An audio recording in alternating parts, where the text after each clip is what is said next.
कुछ दुख ना हमने जानबूझ के घड़ लिए, वो दुख नहीं है। मसलन अब्बा जी गए बेटी के घर में शादी के 2 4 5 महीने के बाद, तो वापस आके अब्बा जी रो पड़े। क्या हो गया जी आपको? कहते हैं ओहो मेरी धी तो उथे काम ही बड़े कर दी पई, मैंने बड़े लाडों से पाली थी, बड़ी लाडली थी, वो मैं गया हूँ चूल्हे के आगे खड़ी थी। ये जाली दुख है। अपने घर का काम कर रही थी कि यहाँ वो अल्लाह माफ करे उसे नौकरी करा रहे थे। तो ये जानबूझ के घड़े हुए दुख हैं जिनका कोई माना नहीं, कोई मतलब नहीं। अपने घर का काम करके बच्ची की सेहत भी ठीक होगी, उसके नजरियात भी पुख्ता होंगे और खामद की इज्जत करेगी, उसे राजी करेगी, तो मेरे रसूल पाक ने फरमाया रब जन्नत भी अता फरमाएगा।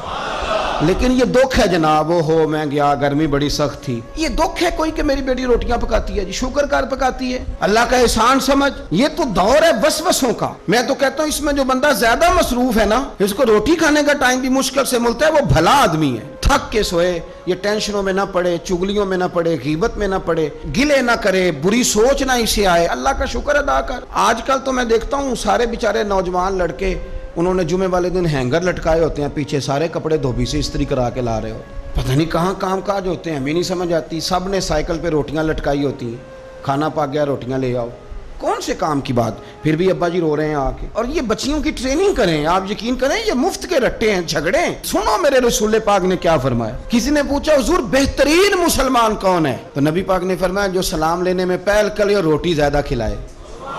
तो अगर आपकी बेटी किसी को रोटी पका के खिलाएगी तो बेहतरीन मुसलमान बनेगी। कौन सा दुख आपने पाला? सुनो मैं आपको हदीस सुनाता हूँ।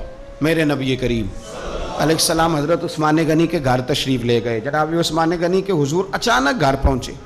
हजरत अबू हुरैरा रदी अल्लाह तआला अन्हु फरमाने लगे जब नबी पाक अलैहिस्सलाम उनके हुजरा नूर में दाखिल हुए ना, नबी पाक की शहजादी से बढ़कर तो कोई शहजादी नहीं ना। ये तो वो खवातीन है जिनको कुरान ने सबसे बेहतरीन कहा हुजूर के घर में रहने वाले लोगों को। हुजूर की लख्ते जिगर जनाब रुकैया। हजरत अबू हुरैरा कहते हैं हुजूर अचानक पहुंचे हजरत उस्मान गनी के घर, तो जनाब उस्मान गनी चारपाई पे बैठे थे और जनाब रुकैया अपने हाथों से उनके बालों में पानी डाल डाल के उनके सर को धो रही थी। यानी चक्की भी पीसें जनाब रुकैया, लेपा पोती भी करें कच्चे मकान को, घर का सारा कामकाज भी करें और अपने शौहर के बालों में पानी डालकर वो सर भी धोए।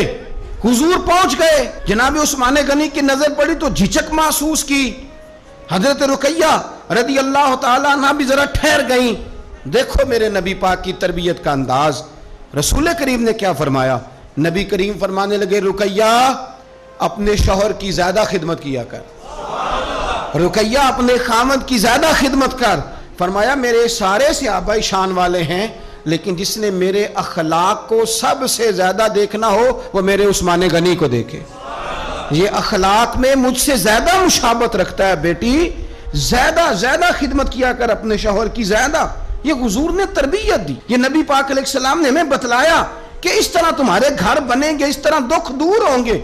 लेकिन जब अब्बा ही घर आके रोएगा और अम्मा ही बद्दुआ करेगी कि देखो मेरी बेटी को क्या हाल कर दिया रोटियां पकवा, तो कैसे घर चलेगा? समझें आप इन चीजों।